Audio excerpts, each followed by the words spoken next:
اهلا بيكم في فيديو جديد. والحقيقه فيديو النهارده مهم جدا جدا لكل الناس، سواء لو لسه عايزين تبتدوا في البيع على امازون اف بي اي وبتدوروا على اول منتج عشان تبيعوه، وبرضه الفيديو مهم جدا للناس اللي بتبيع على امازون وحابه ان هي تكبر البيزنس بتاعها وتدخل منتجات اكتر. وفي فيديو النهارده انا استضفت كيفن كينج واتكلمنا في نقط مهمه جدا، زي مثلا لو احنا بنبيع منتج على امازون وليكن مثلا المنتج ده، وحابين ان احنا نكبر البيزنس بتاعنا وعايزين مثلا ندخل منتجات اكتر، فهل التفكير الصح ان احنا نحب ندور على منتج جديد ان احنا نبيعه، ندور على منتجات شبيهه للمنتج ده، او ندور على منتجات في نفس الفئه بتاعت المنتج ده بحيث ان احنا نعمل براند كامل حوالين المنتج، ولا ندور على منتجات عاديه خالص ملهاش علاقه بالمنتج اللي احنا اصلا بنبيعه؟ اتكلمنا برضو عن نقطه مهمه جدا، وهي ازاي وامتى ان احنا نقرر ان احنا نبيع البيزنس بتاعنا. يعني امتى نقرر ان احنا نعرض البيزنس بتاعنا على مستثمر ويجي يشتري هو البيزنس ده كله. وبما ان مرحله البحث عن المنتجات هي من اصعب المراحل اللي موجوده في البيزنس ده، فاتكلمنا برضو ازاي ان احنا نحدد اذا كان المنتج عليه طلب على امازون ولا لا. وبرضو اتكلمنا ازاي ان احنا نحدد حجم المنافسه اللي موجوده في المنتج ده، اذا كان المنتج اللي احنا عايزين نبيعه بنحلله عليه منافسه ومفيش فرصه ان احنا ندخل السوق ده، ولا لسه السوق ده مفتوح وممكن برضو ندخل نبيع المنتج ده مع المنافسين اللي موجودين. واخيرا برضو كيفن كينج شارك معانا اهم النصايح للناس اللي عايزه تبتدي في البيع على امازون اف بي اي، ايه الحاجات اللي يعملوها وايه الغلطات اللي ما ينفعش يعملوها وهم بيبتدوا البيزنس. فمش عايز اطول عليكم، فما تنسوش تعملوا لايك للفيديو واشتركوا في القناه وشاركوا الفيديو ده مع اي حد ممكن يستفاد بيه. ورقه وقلم ويلا بينا عشان ما نضيعش وقت. So let's go. Welcome everyone. Today we have a very special guest, one of the most famous names in the Amazon space, Kevin King. So Kevin, how are you? I'm good. How are you doing, man? Nice to I'm be doing. here. Yeah, thank you. I'm doing good. So do you have a special title like Mr. or something like that? I don't have I'm not big on titles. I don't really have a special title. I just do a lot of different things when it comes to marketing and selling. Yeah. So I'm very excited about today's topic, which I see that it's a very important one, and not a lot of people are talking about this one. So are you ready? I'm ready. Okay, so let's go. Let's say I started selling my first product, and for example, it's like a flower pot, okay? And I want to, everything is doing well with the product, and I'm making some profit, and everything is okay. And let's, for example, we are in a phase that we want to scale our business. So should we focus about building a brand about this product, like searching for a new products in the same niche like flower pots or vases and like that, or just search for a normal product or a different product that has the criteria that I'm willing to invest in this product? It depends on what your goals are. So if you're and depends on basically your resources as well.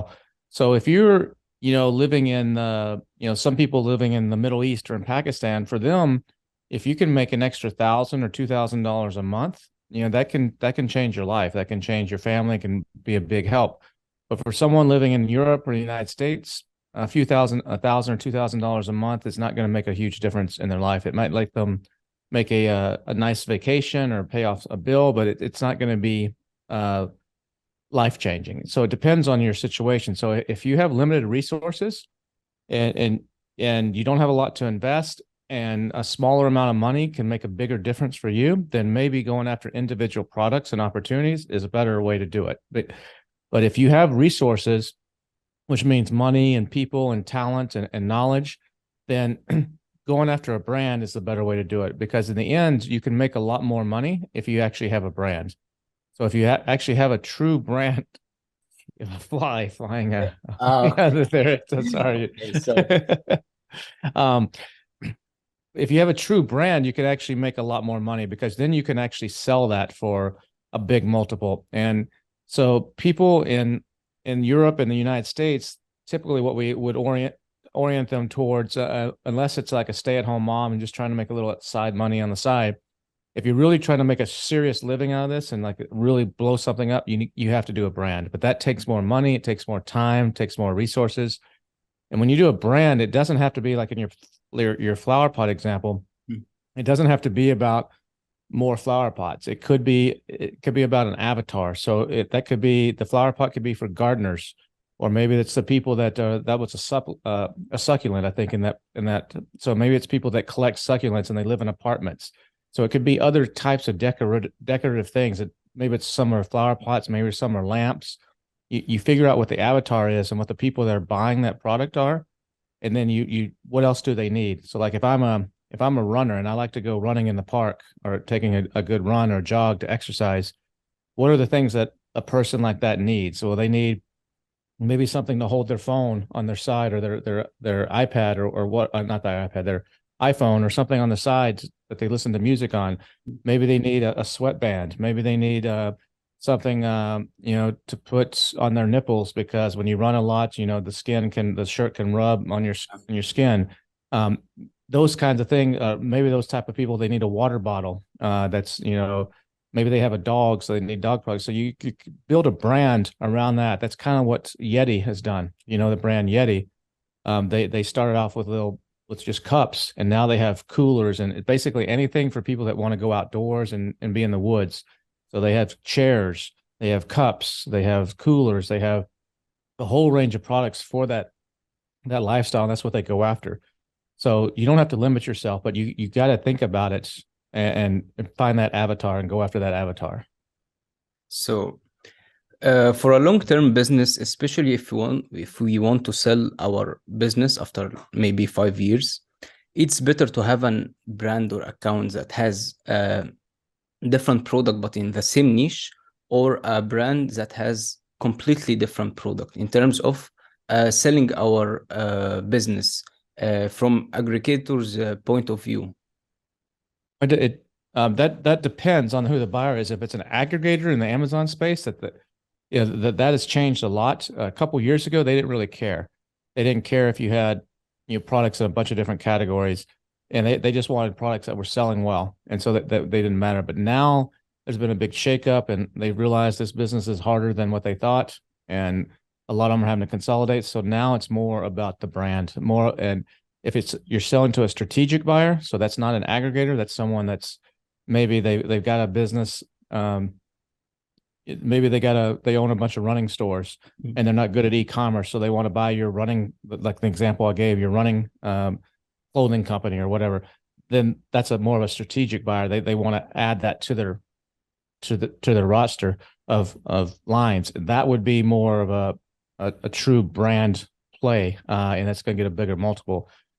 So that depends as well. But aggregators, the market right now, it depends on a number of factors. Like aggregators were paying as much as 5, 6, 7x your what's called SDE, or seller's discretionary income, and earnings. I'm sorry, seller's discretionary earnings, and that would be what's left over after you, at the end of the day, basically your profits plus you add back what you're paying yourself and a few other things, and that was getting to 5, 6, 7x. So if you were doing $1 million a year in sales and you had a profit of $200,000. Maybe that's not money that you're putting into your pocket because you're having to reinvest it all the time. But that's what it shows on the accounting paper. Then they would pay you maybe $1 million, $1.5 million for that business. And but those days are pretty much gone right now. Now it's more like a 2.5 times that.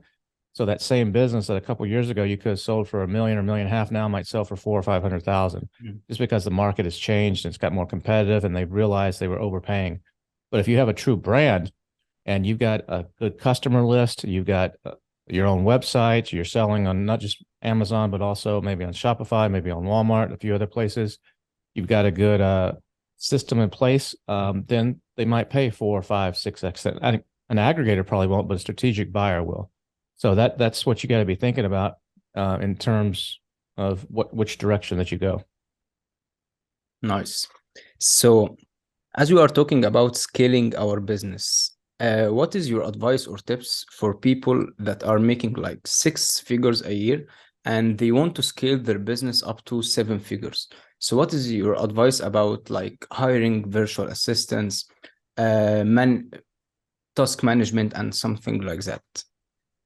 Yeah, so it's pretty easy on Amazon to get to 7 figures. It's not you can get to 7 figures with one product if you pick the right product. Usually it takes more than one product, but you can get there. It's getting to 8 or 9 or 10 figures. That's where it really gets hard. So it's not super difficult to get to $1 million in annual sales on Amazon, but to do that, sometimes it's 1 or 2 people. VAs, you know, that's something that you just have to look at what your skill set. You always want to hire for where you're not good. So maybe you're really good at the market at PPC, but you're really bad at customer service or something like that. So you could hire a VA to handle the customer service. Um, One thing that I recommend most entrepreneurs in the Amazon space don't job out is the product selection. Some people will job that out, and I think that's a mistake. You should at least be, if you're not doing it yourself, you should have the final say in the product selection, because that's the most important factor of anything. That's what's going to make or break you is what products you actually select to do and what the margins and opportunities are on those products. So you should be heavily involved in that. I would not job that part out. You could have people help you do some of the research and some of the assistance on that, but you should be the one making that final decision. You know, some of the accounting stuff could be you know, the bookkeeping, that's an easy one to job out. The customer service is one that's usually one of the first ones that people don't want to mess with. You just have to look at your time. Where can you get the most value out of your time? And that's what you should focus on. And eventually you want to get it to where you're not actually person working in the business, you're working on the business, and you have a team of people underneath you. So if you're going to get to once you get to seven figures, like say $1 million, to get to $5 million, in most cases, you're going to need at least a couple people helping you out. Someone coordinating all the logistics and shipping, maybe a customer service person, maybe someone helping on the financial side. But a lot of times you don't have to hire these people. You can oftentimes use freelancers that you get off of Upwork or off of some of these other places. So if you don't need to necessarily hire a graphics person unless you have something that can keep them busy all the time. Otherwise, it's cheaper just to go and hire them as you need them.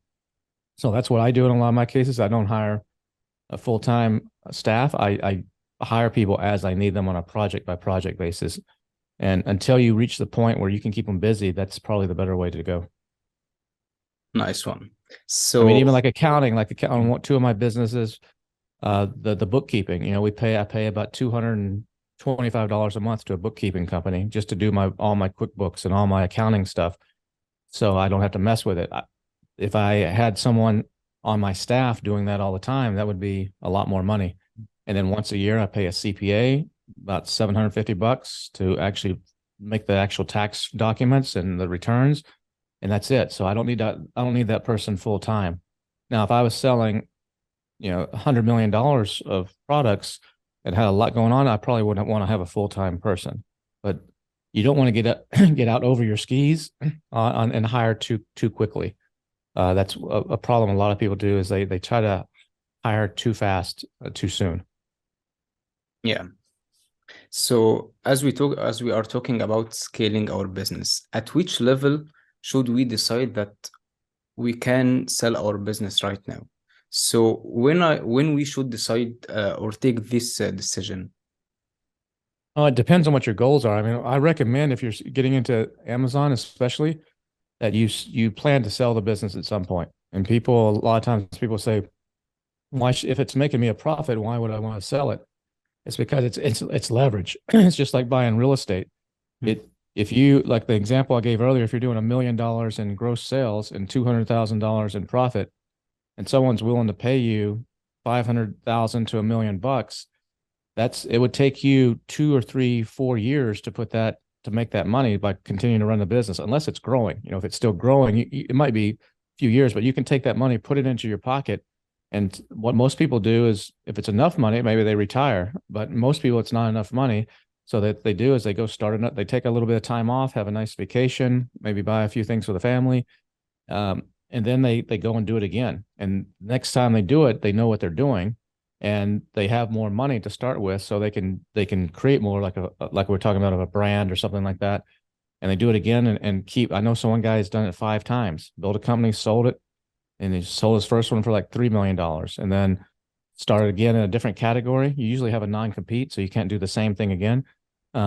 But started in a different category and sold that one for like 7 million. Then did it again, sold it for 10 million. And he's on his 5th one now. So each time he's making more, but he's getting ahead. So if he just kept running the business, he would, you know, he'd be making his old profit, which would not equal what he's made by selling these and getting that extra leverage.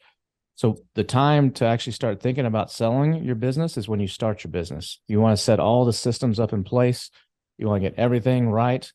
from day one, have all the SOPs, standard operating procedures, so that if something happened to you, someone else could step in and like they don't have to go, what do I do? How do I do this? It's like, oh, this is how we order from the factory. This is step one, step two, step three. This is how we answer customer service.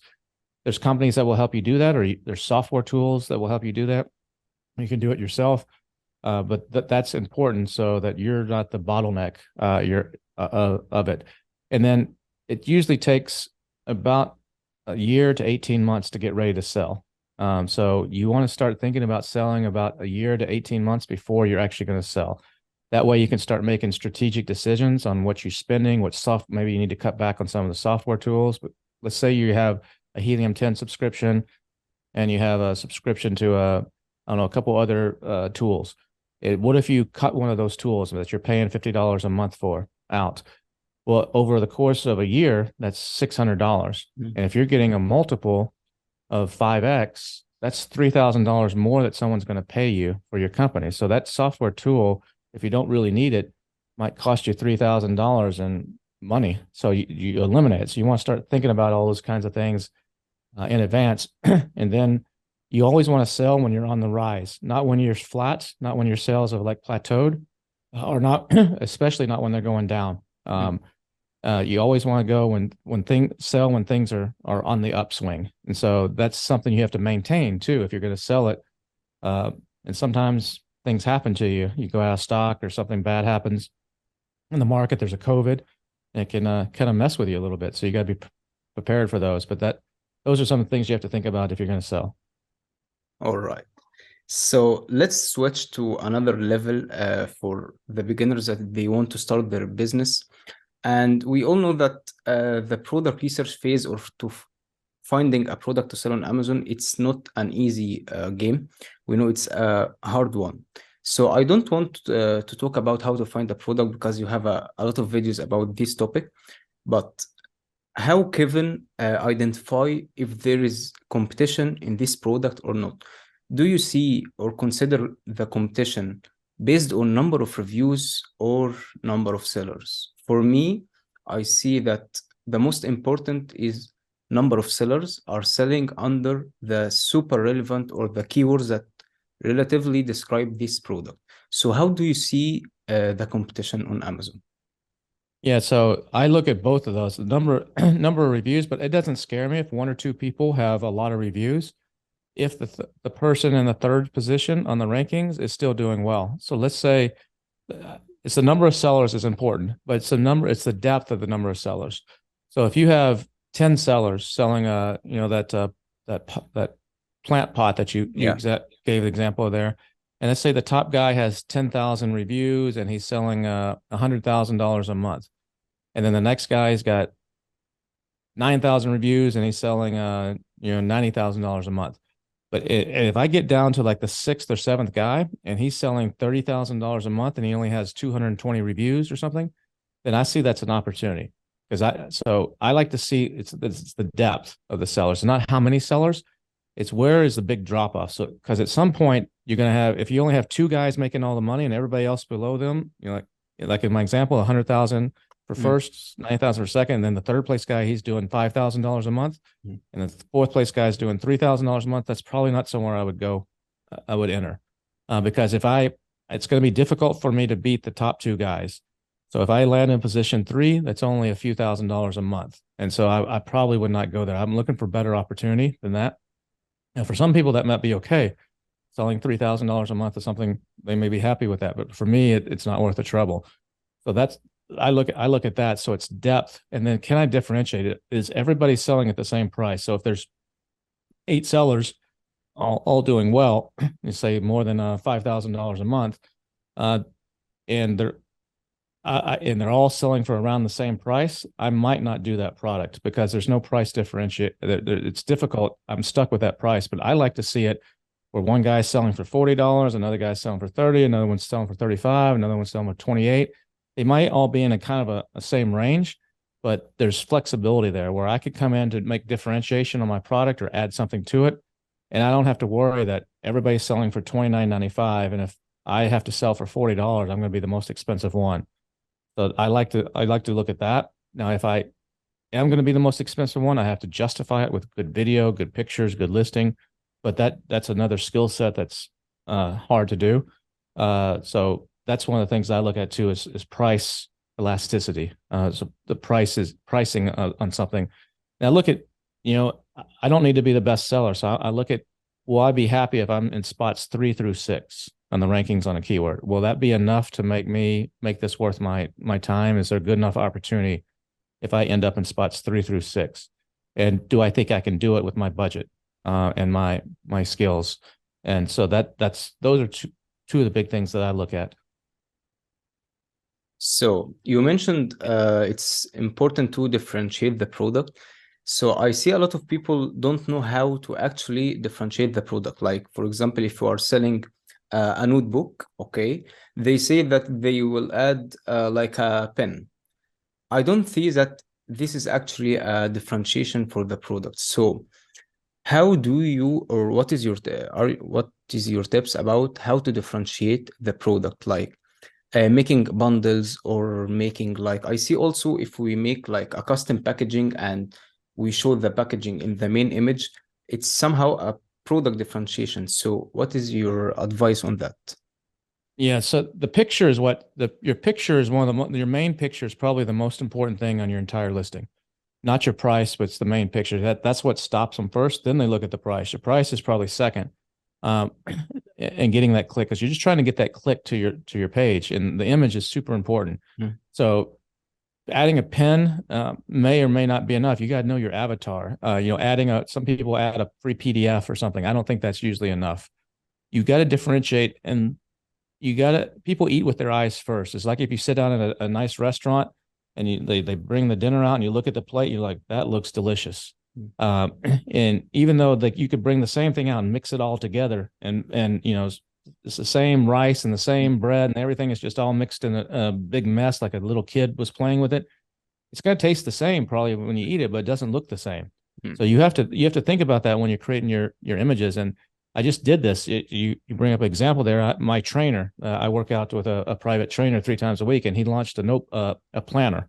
It's like a motivational planner it's like a notebook that you can write in, and it has tips and strategies and encouraging quotes and that kind of thing in there. And so you can plan out your life and really help with your stress. And he came up with it's a good idea. It's a nice planner, but he said, I want to sell this on Amazon. How can you help me? I don't know how to do this. And I was like, sure, I'll help you. And he gave me a copy of the planner. Like, this is nice, but this is not going to sell the way you did the cover. People aren't going to buy it. If they're holding it in their hand in the store, maybe they'll buy it, but they're not going to buy it online, because the pictures are what people buy. People on Amazon, they don't buy products, they buy pictures. That's an important thing to remember. They don't buy products, they buy pictures, because they can't touch it, feel it, smell it. Not yet. Maybe the technology with AI will get there at some point. But so what I had him do is he had some graphics made, and I coached him a little bit on how to make the graphics, and he had someone on Upwork do it. Then what we did is we went to and I had him make different versions of each one. So one has the notebook, and you can see like some of the charts inside. Another one's just a notebook. It's like a bunch of different versions. And we put that on PickFu. There's a website called PickFu where you can pay, it costs about $50 or something like that to do this, but they will go out and they will get 50 different people, or you can do 200 people. You can do it however many you want, but 50 is enough to actually vote which one do they like better. And then they don't just vote, but they actually also write a comment why they like it better. Oh, I like this one because I can see more of the pages, or I like this one because it looks classier, or different things that you're not going to think of, or your friends, when you show it to your parents or your buddies, they're not going to say, because these people don't know you. So you're going to get honest feedback. So we did that with different covers, and we came up with a really nice cover. And so then I was like, okay, now we know which of your designs is the best, but what about against the competition? So what we did is PickFu has a way where you can go and you can select, like we selected like 5 or 6 ASINs of the competition. And then you put your ASIN in, it makes like a fake page, makes like a fake Amazon page, shows all the pictures. And then what you can do is you can make all the prices the same, so people aren't going to judge on the price. It's like a fake page. And then you send that out to get the poll and say, which one of these would you buy? Which one of these would you click? And so the prices are all the same. The reviews are all the same, because it's like a fake page. All it's different is the main pictures. And people tell me, oh, I would buy the second one here. And they tell you why. Well, when we did that for his, he failed. Like it was the worst one in the whole thing. And we're like, he was like, it kind of hurt him. He's proud of his book and proud of everything. And he's like, holy smokes, this is not good. What do I do? I said, read all these comments of why people chose the other one. So he went back and made changes. He had his graphic artist make changes to the picture. It wasn't about bundling something. It wasn't about, it's just the way it was presented. And he made a bunch of changes. We did the test again. Different people this time looked at it. This time he came in second place. So now he knows, okay, now I got it. So that's more important than bundling or adding a pen or adding a PDF. If you want to do that, that's more to close the sale. It's like it's two items are very, very similar. One has a pen and one doesn't, then maybe you'll buy the one with the pen. But it's got to be relevant to the product. It can't just be some random knickknack. And so you got to get that click to your listing first. Because if you get that click, hopefully 5 to 20% of the people that click are going to actually buy. And so that's where you have to win first.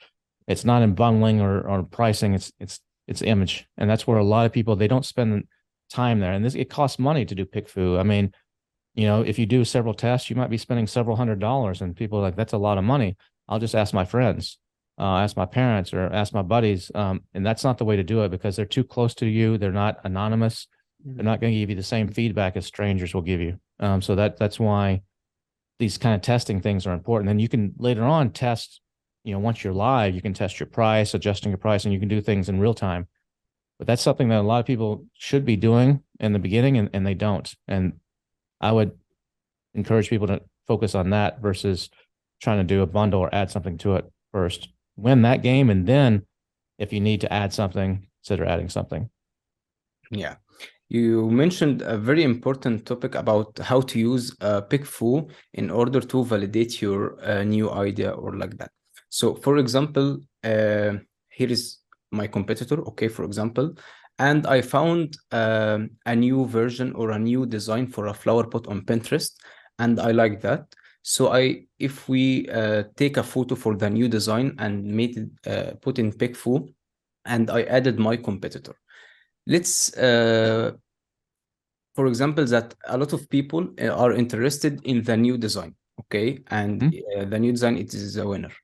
Should we rely 100% on these data and take decision to sell this product on Amazon, or like doing a small test, like sending 50 or 100 units to Amazon to make sure and validate more the idea? Yeah, PickFu, it can be wrong sometimes. So it's not all, those people are not actually spending their money. They're just giving you their opinion. When people have to take money from their credit card or from their wallet, they will sometimes do different things than what they say. And so everybody says, if you gave people pictures of a bunch of nice sports cars, here's a Lamborghini, here's a Porsche, here's a Ferrari, which one would you buy? People are going to say, I want the Ferrari. But then it's like, okay, and that's the winner in the PickFu test. But when it comes to going and buying the Ferrari, like, oh, sorry, I don't have the money. I can't buy it. So it's when people spend money that makes the difference. So like what you said, you might want to do a small test like that, like you said. But the problem with doing a small test is other people are watching you. So there's other people using Helium 10 and the software tools, and they see you come with a small test and like, oh, that's a good idea. I saw that he only did 100 of these and he sold them all in a week. That tells me that that's pretty good. Maybe I should do this too. So that's the problem with that. So if you're going to do a small test, you need to be ready to come right behind it. Like the factory already needs to be like ready to go. As soon as you know that this is good, you can't waste time. You got to have the money.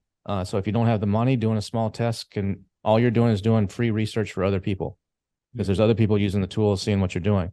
But if you do a small test, make sure, it costs you $1,000 to do a small test of these. Make sure you got the other $3,000 to make 1,000 of them right away. As soon as you put it up on Amazon, you see it starts to sell, then you need to call the factory, get them to me as fast as you can, so you don't lose that first person advantage. Otherwise, people are just going to copy you.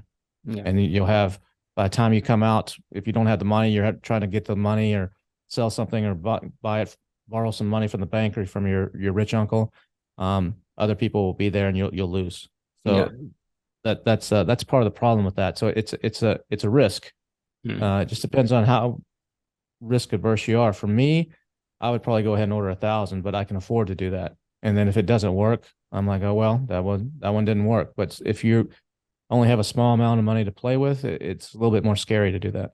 Yeah, 100%. We shouldn't, if we are making like a test listing on Amazon and sending like 100 units, we shouldn't expect that our money will come back. No, We work yeah, better. Yeah. you're not gonna make a profit on 100.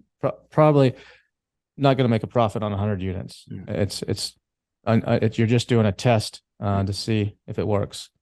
And that's what a lot of people think. A lot of people that get into this, they think on their first order they're going to make a profit, and some people do, but the vast majority of people, your profit's not till like the third order.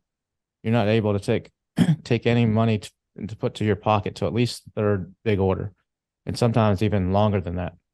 That's the problem with this business. It takes a lot of cash. It's cash. There's profit on the paper, but it's not profit in your pocket until you get to the cycle going. And that's why sometimes it's good to sell, as you've proven a product. So someone else comes in, they have more money, they can take it from Amazon US to Amazon Canada to Amazon Europe and expand it that you don't have the money to do. Mm. And they pay you money in your pocket up front. And then you can, they say that 70% of the money, I think it's around 70% of the money you'll ever make in your business is the day you sell that business, not when you're operating the business.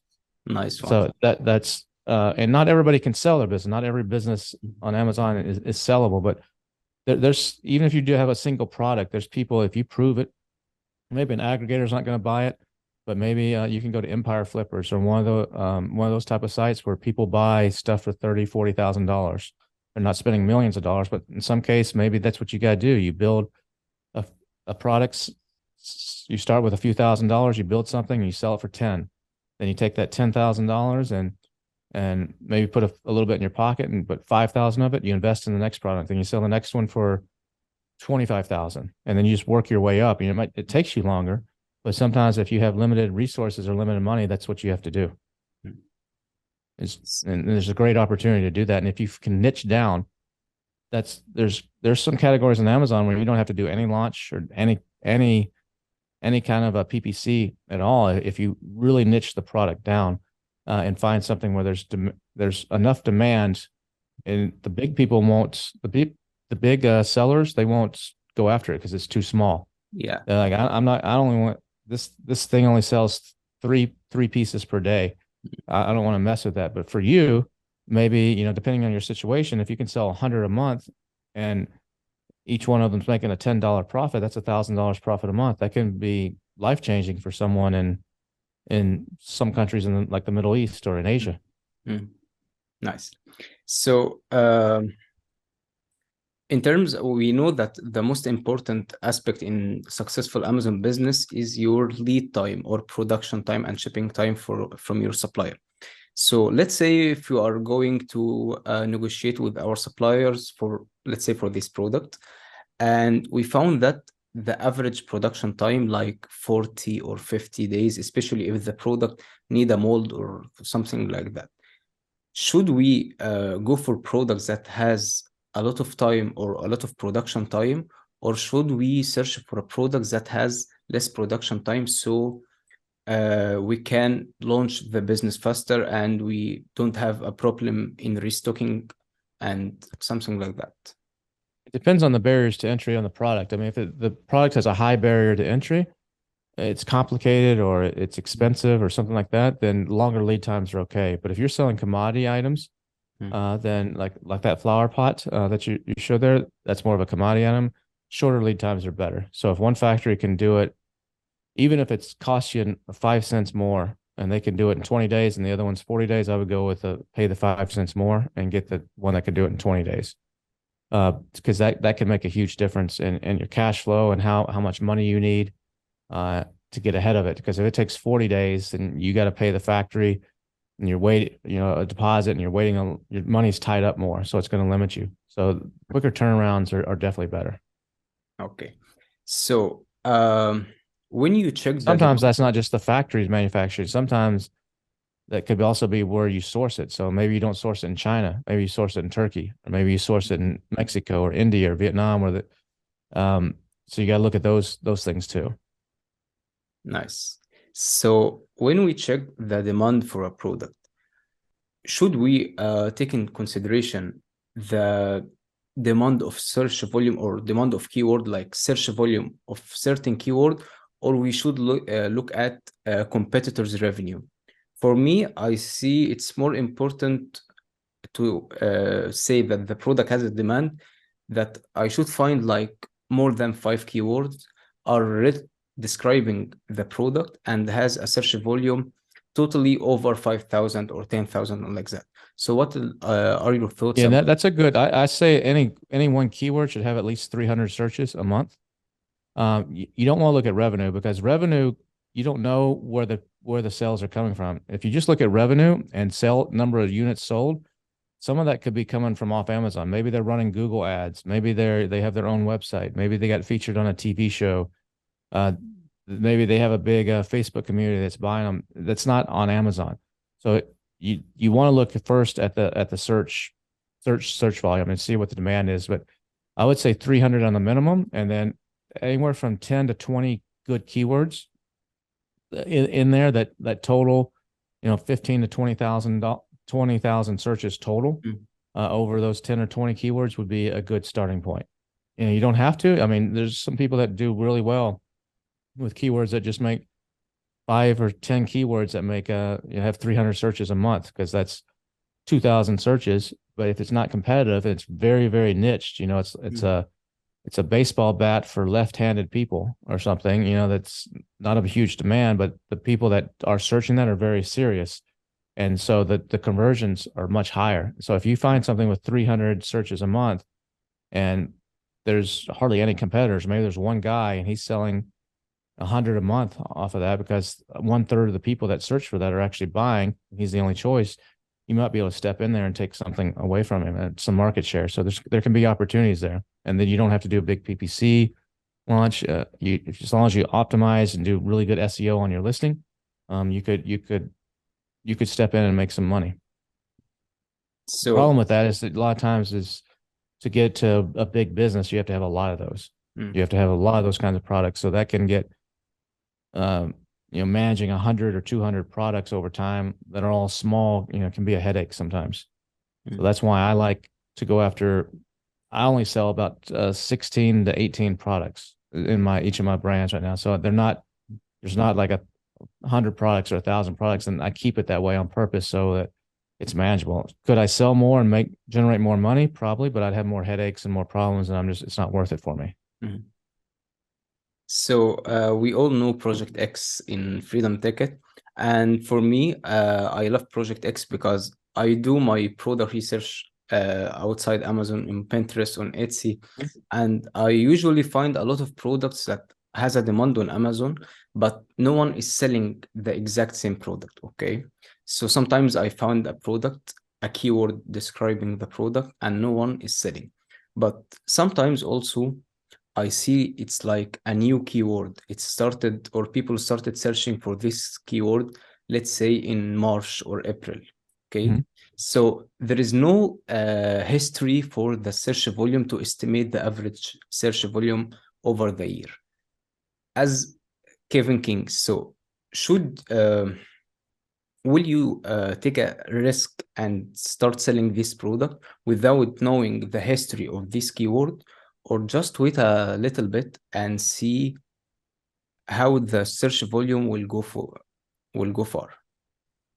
It depends on how big of a risk you want to take. And so I would say that if I could find, maybe the demand is not on Amazon, but if I can go in Google Trends or some of the other places and I could see there's a demand there, or like you said on Etsy, there's people already searching for this keyword and they're buying, it's just not on Amazon yet, I might take that chance and see what happens, because eventually Amazon is some people's choice of shopping cart. That's where they're going to go and they're going to look there. And if it's not there, they're like, okay, I'll buy it on Etsy. But a lot of people on Etsy are like, let me see if this is on Amazon. And if it is, like, oh, I can just hit one button, it comes, I know I can return it easily. I don't have all the hassles of selling on Etsy.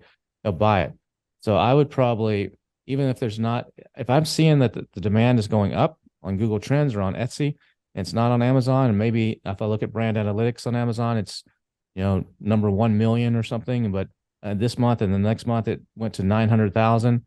I would probably say, okay, this looks, I'll take a chance on this. I wouldn't invest a whole lot of money, but I would probably take a chance on it if I thought it was, as long as it wasn't a fad, as long as as long as it's a trend and not a fad, then I would probably take a chance on that. Okay. So before we go, what is your advice for new sellers that want to start their Amazon business? What to do, what not to do, and like that.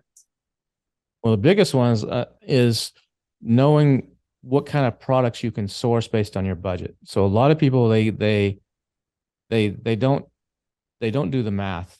So if you have $5,000 to start with, that means you need to divide that by 2.5.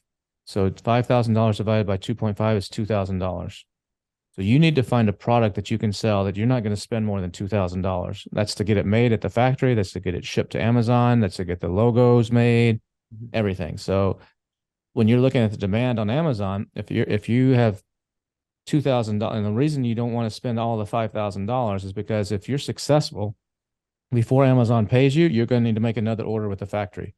And so if Amazon's not going to pay you, it takes several weeks to start getting the money and start making the sale. So if you start seeing that you're selling this, holy cow, I made a good decision, you need to be calling the factory saying, okay, especially if it's 20 or 40 days, saying, make me some more. And they're going to say, okay, no problem, Mr. Kevin, but pay us the deposit. And you're like, oh, wait, Amazon hasn't paid me yet. And you screw yourself and you mess everything up, and other competitors come in and your product, the next time you get them in, they don't sell well. So you need that extra money to be able to do that. And so out of that $2,000, if that's all you have, if you have $5,000 to start with, you should need to find a product for $2,000. Now you're back to your question on looking at the demand on Amazon. If the demand is, like you said, you'd like to see 5,000, I think you said total, at least 5,000 with those 5 or 10 keywords total. Yeah, If you from think 5,000 to 10,000. Yeah. if you think that you can get to position 3, like we talked about, and that means you're going to sell 3 units per day. Let's say it's a small amount. That's not very much, but a small amount is 3 units per day. That's just call it 100 units in a month. It's a little bit like 90, but just call it, that's 100 units in a month. We'll make the math easy. So that means that to sell 100 units in a month, you need to find a product, if that's going to be your product, that costs no more than $20 landed cost.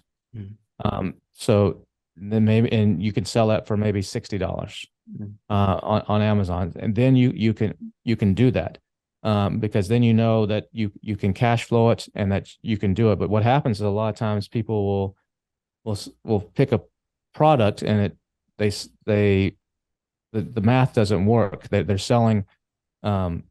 They can't afford to actually do that product because the demand is too high.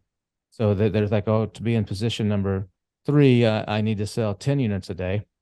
If my product costs $20 to make it, each one, and I'm selling 10 a day, that's $20,000 now I need to actually compete.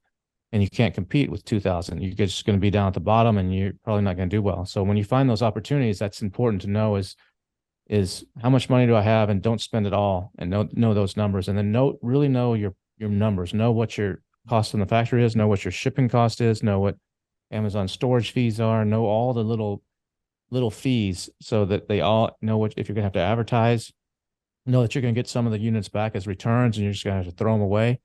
I put in like a 3%. If my factory says the item is $10, I'll put in my accounting, it's like, no, I think I'm going to have a 3% return rate.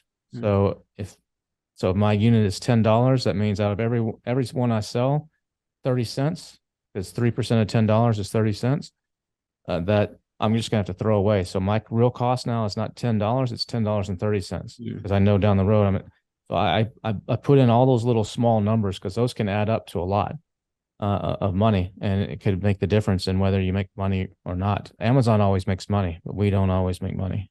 Yeah. So, Kevin, thank you for joining me today. I'm very happy to see you for the second time, and I I'm happy to be appreciate here. you. Yeah, thank you. And I appreciate your time and the effort you make to help the Amazon community. So thank you, Kevin, and I hope I can see you again. I'm sure. And if you know anybody out there, I have a newsletter coming out this summer called, it's a free newsletter. If you want to keep up with tips and tricks and stuff in the industry, it's called Billion Dollar Sellers. If you just go to billiondollarsellers.com, you can, it's all in English, but you can get it's 3 times a week, going to be starting in late July with tips and tricks and news and everything about Amazon. It's not to sell you something. It's just to give you some advice and to help you out. I already signed up from 1 month ago. Yeah, I did a little test a Yeah, month ago. Yeah. All yeah. right. Awesome. I will also add the link for the email so they can, or the website, so they can also sign up for the newsletter. Awesome. Okay, so thank you, Kevin, and have a good day. Appreciate it. Thanks, man. Okay, bye.